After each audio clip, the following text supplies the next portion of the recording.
안녕하세요.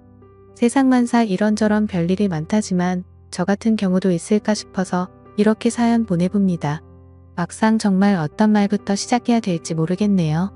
일단 먼저 제 이야기 하자면 저는 올해 30대 초반의 남자입니다. 제 나이대의 남자가 그렇듯 저도 정말 진지하게 결혼하고 싶었고 그렇게 결혼 전제로 만나던 여자 있었습니다. 그녀 친구에 소개받아서 만났던 여자였고 그 여자친구와 3년 정도 연애했습니다. 3년의 연애 기간 동안 사귀면서 초반에는 순탄하지만 않았는데 연애하는 동안에 한번 헤어진 적도 있었습니다. 여친이 저를 만날 때 취준생이었죠. 취업을 정말 하고 싶어 했으나 그때마다 낙방하여 1년 동안의 기간 동안 히스테리가 너무 심하였습니다. 자신이 낙방하여 화가 나는 부분에 대한 것들 저에게 화내고 욕성하며 풀었거든요. 저도 처음에 어느 정도 이해하고 받아줬습니다. 오죽하면 낙방하는 날만 되면 제가 눈치를 너무 보고 있던 게 느껴졌는지 여친이 저한테 우리 그냥 잠시 동안 서로 각자의 시간 좀 가져보자며 저랑 어울릴 시간 동안 지금 일에 집중해서 취업부터 해야 할 것 같다며 서로 그렇게 헤어졌었습니다. 그만큼 여친이 성격이 좀 있는 편이었습니다. 그렇게 여친과 헤어진 지 얼마 지나지 않아 여친이 대기업에 취직하게 되었고 취직하자마자 저한테 연락 와서 그동안 자기 때문에 정말 미안했다며 밥 한 번 같이 먹고 싶다라는 말에 다시 만나게 되었습니다. 그리고 취직한 이후로 2년의 기간 동안 사실 별 문제 없었습니다. 여전히 여친의 성격적인 부분으로 인해 문제가 좀 있었으나 본인이 취업하면서 자존감을 회복했는지 화가 나면 여전히 성격이 나오긴 했지만 웬만해서는 화를 내지는 않더라고요. 저희의 연애는 20대 후반부터 시작해서 30대로 이어지자 양가 부모님께서도 이제 다 알고 계셨고 슬슬 여친 집에서 결혼할 나이인데 왜 인사 오지 않느냐며 말하셨다고 하더군요. 제가 아직 능력이 부족해서 집을 살 형편이 안 되어 말 못 꺼냈다고 말하니 여친이 저보고 사회초년생 주제에 무슨 집이냐며 다 늙어서 결혼할 거야 라는 말에 저도 납득하고 인사드리러 갔습니다. 그런데 처음 보자마자 장인어른은 자신의 재산은 다 필요가 없다며 무남동녀 외동딸이라 어차피 줄 데가 없으니 결혼할 때 작가로 가지고 있는 아파트가 있는데 거기서 일단 살라고 하시더군요. 장인어른은 대기업 회사원으로서 일하시다 은퇴하시고 고문으로 일하고 계신다고 들었습니다. 재산이 그렇게 막 부자까지 아니더라도 집은 2채 정도 가지고 계신다고 하더군요. 그리고 장모님은 평생을 전업주부로 사셨다고 들었습니다. 사실 저희 집 형편은 아내 집에 비해서 그렇게 넉넉한 편이 아니라서 제가 결혼하는 비용도 겨우 마련할 정도였죠. 집에 손을 벌리거나 그런 기대는 할 수조차 없었거든요. 아버지께서 하시던 일이 잘 안 되셔서 빚만 느셨고 제가 월급 받은 돈으로라도 도와드리려고 하자 이 돈마저 주면 너는 결혼 어떻게 할 거냐며 오히려 부모인 내가 도와주지는 못해도 너 돈만큼은 너가 결혼하는데 쓸 수 있도록 모으라며 말하셨습니다. 그렇게 모은 돈 1억에 아버지가 그래도 결혼한다고 모으신 돈 3천만 원 주셨습니다. 그렇게 저희는 결혼을 하기로 했습니다. 결혼이 생각보다 참 복잡하고 힘들더군요. 아내와 저는 결혼 예식장부터 예물 신혼여행까지 많이 다니며 알아보는 과정 중에 의견 차이로 사소한 다툼이 좀 많았습니다. 순간 결혼식 준비하다가 헤어진다는 커플들이 이해가 되더라고요. 저는 최대한 아껴서 미래를 준비하려는 저와 다르게 한 번뿐인데 최대한 성대하게 하고 싶은 아내 때문에 정말 많이 싸웠습니다. 그래도 어찌어찌 이야기 진행하여 결혼식 전날 자기는 친구들이랑 결혼 전에 밥도 사주고 놀고 오겠다고 말하며 저보고는 총각 파티하러 가라고 하더군요. 알겠다 하고 갔지만 저희 친구들도 제대로 노는 친구들이 없었기에 그냥 적당히 1차 식사 2차 호프집에서 간단히 술 한잔하고 자정이 되기 전에 집에 들어왔습니다. 그리고 아내에게 전화를 걸어보니 전화를 안 받더군요. 한참 연락하니 그제서야 시끄러운 곳에서 전화 받으며 오늘 같은 날 적어도 마음 편히 놀게 해줘야 하는 거 아니냐며 왜 이리 계속 연락하냐며 성질을 내더군요. 언제 들어갈 거냐는 말에 술이 취한 목소리로 놀 만큼 놀다 갈 거라며 걱정 말하면서 끊더군요. 밤이 늦어질수록 그런 게 신경 쓰이기도 했으나 그 뒤로 연락도 안 받고 결국 저도 포기하고 잠자리에 들었습니다. 다음날 식장에서 아내는 밤새고 온 건지 연신 피곤한 모습으로 있었고 마음속으로는 정신없던 결혼식 마치고 부랴부랴 유럽행 비행기로 올랐습니다. 저희 그 후에도 신혼기간 동안 많이 다퉜습니다. 전날 뭐 하느라 계속 연락 안 되었냐, 어디에 있었냐는 제 질문에 친구들끼리 있는 것 뻔히 알면서 왜 그런 질문하냐고 성질만 내는 아내와 다퉜었죠. 결국 해외까지 와서 이렇게 싸우는 건 아니다 싶어서 그냥 제가 사과했습니다. 화내서 미안한데 어느 남편이 아내가 결혼식 전날 연락도 안 되고 밤에 노는 게 기분 좋겠냐고 화 풀고 좋게 지내자고 했습니다. 남은 기간은 나쁘지 않게 보냈고요. 그렇게 신혼여행 마치고 돌아왔는데 아내가 갑자기 임신이라더군요. 저는 그때부터 기뻐하는 마음커녕 계속 불길한 생각이 들더군요. 정말 내 아이가 맞는 걸까라는 생각이 계속 들었습니다. 계속 찜찜하게 연락이 안 되던 결혼식 전날이 떠올랐지만 아내한테 그런 걸 표현할 수 없었죠.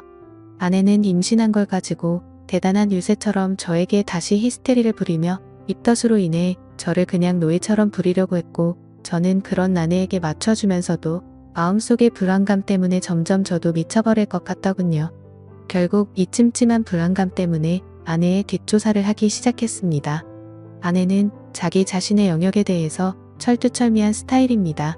자기 물건 건드리는 것도 싫어했고 자신의 폰 보는 것도 싫어했기에 항상 폰에 비밀번호가 걸려 있었고 그걸 알아내기 위해 정말 티 안 나게 한 달 넘게 곁눈질로 봐서 알아냈고 아내는 잠기가 밝은 편이라 제가 잠자는 도중에 조금만 움직여도 깨는 편이었습니다. 의심도 많아서 제가 자기를 의심하는 걸 눈치채기라도 해서 만약 제 불안한 생각이 틀렸을 때는 엄청 난리칠 게 안 봐도 뻔히 보였던 터라 저는 더욱 조심스러웠지만 다른 것도 아니고 임신에 관해서는 필히 확인해보고 싶었습니다. 그래서 기회를 노리고 있었는데 아내가 주말 점심시간쯤 낮잠을 잔다며 방에 들어갔는데 피곤했는지 휴대폰을 거실 소파에 그대로 놔두고 정신없이 들어가더군요. 그렇게 아내가 잠자는 동안 핸드폰을 열어볼 수 있게 되었습니다. 정말 무슨 첩보 영화 남자 주인공처럼요. 이렇게 여러 번 휴대폰 하나하나 카톡에 있는 대화를 보는데 저는 제발 제 불안한 생각이 간절하게 틀리길 바랐었습니다. 카톡 대화 내용을 살펴보니 아내의 전남친과 대화한 내용이 있었고 둘의 대화 내용에는 전남친이 말하길 어제 오랜만에 좋았다고 결혼식은 잘했냐? 며 대화를 나누다가 아내가 갑자기 임신 이야기를 전남친에게 말하자 전남친은 말하길 그거 혹시 내 아이 아니지? 라고 남겨져 있더군요. 아내는 그 말에 몰라. 설령 네 아이가 맞더라도 아이 낳으면 지금 신랑 아이지라며 제 이름을 적어놨더군요. 전남친은 당황했는지 네가 안전하다고 했잖아 라는 말에 답변에 안전하겠지. 누구인지 티 안 나잖아. 꽤 스릴 있다며라고 대화를 주고받았습니다. 그 이후로도 주기적으로 한 번씩 만났는지 오늘 볼래? 어디 모텔에 먼저 가 있어? 등의 대화들이 남겨져 있었습니다. 순간 저는 정말 배신감과 분노에 온몸이 떨려왔고 저는 그걸 다 보고 나서 들은 생각은 저 아이가 그냥 제 아이가 아니었으면 하는 마음이었습니다. 그렇게 아내의 대화 내역들 전부 제 핸드폰으로 다 캡처했으며 일단 아무 일 없는 듯이 놔둔 채로 변호사님을 찾아갔습니다. 변호사님께 상황에 대한 이야기를 말씀드리고 상담을 받아보니 이 정도 증거를 확보하셨으면 이혼 사유로 충분히 해당된다고 합니다. 그리고 증거는 많을수록 좋으니 지금보다 더 구할 수 있으면 최대한 구해놓으라고 하시네요. 그렇게 지옥 같은 시간을 감내하며 한동안 증거들을 모은 다음 장인어른 집에 가게 된 날 다 터뜨려 버렸습니다. 아내의 대화 내역부터 시작해서 바람피는 상대의 사진을 들이밀며 저는 말했습니다. 장인어른과 장모님도 아시는 이 사람이랑 바람을 피웠고 뱃속의 아이도 제 아이가 아닐 수도 있다고요. 제 말을 믿지 못한 장인어른과 장모님에게 저는 증거물을 보여드렸고 제가 보여준 사진들을 보면서 어쩔 줄 몰라 하시더군요. 그리고 옆을 쳐다보니 아내는 부끄러운지 얼굴이 시뻘개져서 저한테 달려들며 욕하며 제 폰을 뺏으려 했습니다. 저는 그 와중에도 이 여자랑 못 살겠다고 그리고 이런 여자가 뻔뻔하게 당당하게 사는 것도 아니라고 본다고 이미 이 여자 회사 팀장과 동료들에게 메일로 모든 자료들까지 다 돌렸다고 말했습니다. 그러자 아내는 적반하장 저한테 오히려 고소한다길래 어디 한번 고소해보라고 했습니다. 그리고 너같이 더러운 여자가 이 세상에서 뻔뻔하게 사는 건 절대 용납 못한다고 했습니다. 장인어른이 그래서 이렇게까지 상황을 벌린 건 이혼하고 싶다는 거냐고 묻길래 장인어른 같으면 저 뱃속에 자식이 내 아이인지 아닌지도 모르는 자식 키우면서 히스테리나 부리는 여자 데리고 살 자신 있냐고 되물었습니다. 아무 말도 못하고 있는 장인어른에게 저는 말했습니다. 장인어른의 따님이 전 남친과 나눴던 카톡 대화 내역 다시 떠올려 보세요. 저는 그 카톡의 더러운 대화 내역들 생각만 해도 아주 치가 떨립니다. 그리고 그 대화 내역 증거 모으는 동안 피를 토하는 심정으로 참았었고요. 장인은 미안하다며 저에게 할 말이 없다고 하더군요. 그렇게 장인어른 집에서 나와 집으로 돌아오는데 눈물이 계속 흘러내렸습니다. 속은 시원했지만 그동안 이 여자를 사랑했던 제 자신이 너무 한심하고 밉더군요. 그렇게 저희는 이혼 절차에 들어갔고 위자료와 상간남 위자료까지 다 받았습니다. 그 여자 다니던 회사 자기 손으로 자진해서 나갔다고 하더군요. 이미 회사 쪽도 다 알려져서 다닐 수도 없었겠지만요. 그 후 아이를 출산했다고 장모님께 연락 왔길래 친자 확인을 해보고 만약 맞다면 양육비 부분에 대해서 다시 연락 준다고 하네요. 전화 끊는 순간 제 아이였을 거라 생각하고 아내에게 노예처럼 살며 사다 바친 음식들이나 제 생활들이 어렴풋이 떠오르더군요. 아무튼 그렇게 아이의 머리카락을 채취하여 저와의 친자 관계를 확인하였습니다. 며칠 후 친자 검사 결과서를 보고 한참 어이없이 웃었습니다. 제 아이가 아니었던 거죠.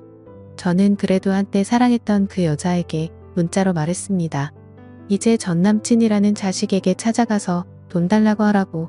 이제 2번 다시는 나 찾지도 연락할 생각도 하지 말라고 욕을 잔뜩 적어서 보냈습니다. 그렇게 시간이 흘러 그 일이 있었던 지도 벌써 3년이 지났네요. 요즘 유튜브 채널에서 여러 가지 사연들을 보면서도 문득 그때 생각이 들어서 감정이입이 제대로 되더라고요. 결론적으로는 그 이후로 결혼 안 하고 살아가는 게 잘하고 있는 것 같다는 생각이 드네요. 지금까지 제 사연을 들어주셔서 감사드려요.